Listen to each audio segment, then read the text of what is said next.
नमस्कार।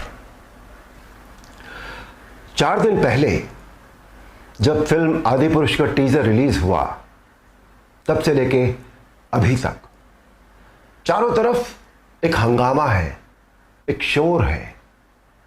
Film industry में, channels में, जर्नलिज्म में, एडवर्टाइजर्स में, संत समाज में, चारों तरफ एक शोर है। चारों तरफ डिबेट्स हो रही हैं, चारों तरफ भली बुरी बातें कही जा रही हैं। मेरे पास भी सैकड़ों फोन आए होंगे, सभी चैनल्स से फोन आए, जितने सभी जर्नलिस्ट हैं, बड़े बड़े जर्नलिस्ट, और सभी के फोन आए। They wanted my reaction on that, on the teaser, कि आपको कैसा लगा, आपके क्या रिएक्शन है, आप क्या सोचते हैं इस बारे में।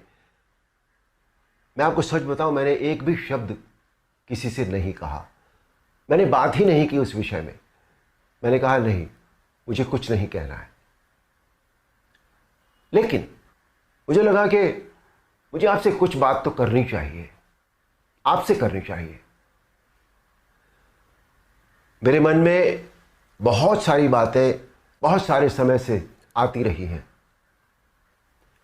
और इस हंगामे को लेकर, इस इशू को लेकर मुझे लगा कि शायद ये सही समय है जब मैं अपनी बातें आपके साथ शेयर कर सकूं। दोस्तों, ध्यान से सुनिएगा।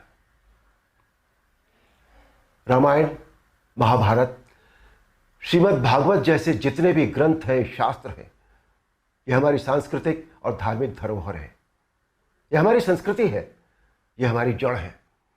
सारी मानव सभ्यता के लिए ये नींव के समान है, और न तो नींव को हिलाया जा सकता है और न ही जड़ को बदला जा सकता है। नींव या जड़ से किसी भी तरह का खिलवाड़, किसी भी तरह की छेड़छाड़ बिल्कुल भी ठीक नहीं है। हमें इन शास्त्रों से संस्कार मिलते हैं, जीवन का आधार मिलता है। ये धरोहर ही हमें जीने की कला सिखाती है। हमारी संस्कृति विश्व की सबसे प्राचीन संस्कृति है। हमारी हर पीढ़ी इसे युगों युगों से आत्मसात करती आ रही है, जिसका सबसे बड़ा एग्जाम्पल है 2.5 साल पहले जब कोरोना आया था, तो कोरोना ने लोगों की धार्मिक भावनाओं को तब से लेकर आज तक और भी प्रबल कर दिया है।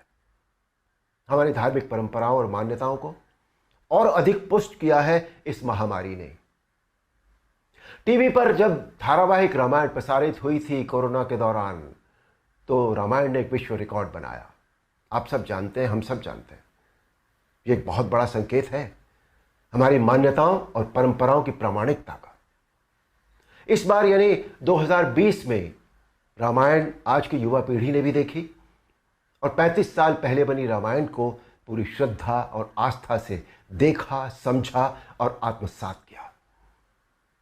आज जो बेहिसाब लोग मुझसे मिलते हैं, उनमें सबसे ज्यादा संख्या टीनेजर्स की होती है। दोस्तों, 500 साल के संघर्ष, अथक प्रयत्न और जद्दोजहद के बाद, न जाने कितना रक्त बहाने के बाद हमें राम मंदिर के पक्ष में निर्णय मिला, और वहां एक भव्य मंदिर का निर्माण हो रहा है, जो 2024 तक पूरा भी हो जाएगा। अप्रिशिएट करने वाली बात यह है कि मंदिर को भव्यता देने के साथ साथ उसकी आत्मा और मौलिकता को ज्यों का त्यों रखकर यह मंदिर बन रहा है। हमें अपनी सभी सांस्कृतिक और धार्मिक धरोहरों और मान्यताओं को जैसी वो है वैसी ही बनाए रखना चाहिए। उनमें किसी भी तरह के बदलाव की न तो जरूरत है, न करना चाहिए, और न ही किसी और को करने देना चाहिए। भला कोई अपनी नींव हिलाता है क्या? कोई अपनी जड़ें बदलता है क्या? हमारी इन धार्मिक सांस्कृतिक मान्यताओं और परंपराओं को किसी भी तरह का कोई नयापन देने की आवश्यकता नहीं है। देखिए, मेरा प्रयास और कर्म तो यही है कि मैं इस जनरेशन को और अगली पीढ़ी को भी वही सिखाऊं, वही बताऊं, वही दिखाऊं जो वास्तव में सत्य है, शाश्वत है और सनातन है। एक बात और सोचने वाली है, किसी और धर्म की परंपरा या मान्यता में जब किसी भी प्रकार का बदलाव या नयापन नहीं किया जाता, तो हमारी सनातन धर्म की मान्यताओं परंपराओं के साथ छेड़छाड़ आखिर क्यों? आजकल ये चलन सा बनता जा रहा है कि सनातन धर्म का मजाक बनाओ। देवी देवताओं के ऑब्जेक्शनेबल पोस्टर बनाओ, अभद्र भाषा में बोलता हुआ दिखाओ। आखिर किसने अधिकार दे दिया कि कोई हमारी धार्मिक आस्था से छेड़छाड़ करे या हमारी भावनाओं को ठेस पहुंचाए? कुछ फिल्म मेकर्स, कुछ राइटर्स, कुछ पेंटर्स, कुछ एक्टर्स, कुछ एडवर्टाइजर्स को इस बात का विशेष ध्यान रखना चाहिए कि वो क्रिएटिव लिबर्टी के नाम पर धर्म का मजाक न बनाए और न ही किसी की मान्यता या परंपरा को तोड़ मरोड़ कर प्रस्तुत करें।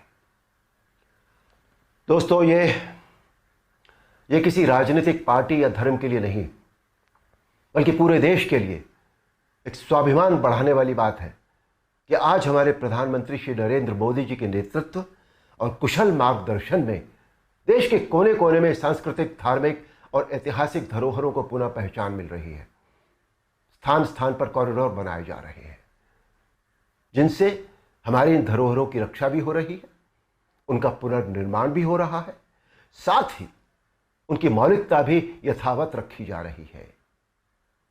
मोदी जी, ये देश सदैव आपका ऋणी रहेगा। मेरा अनुरोध है आप सबसे कि आप सब पूरी सक्रियता और जागरूकता के साथ अपनी अमूल्य सांस्कृतिक, धार्मिक मान्यताओं और धरोहरों को सहेज कर संभाले रखने का संकल्प करें और दूसरों को भी इसके लिए प्रेरित करें। धन्यवाद। नमस्कार।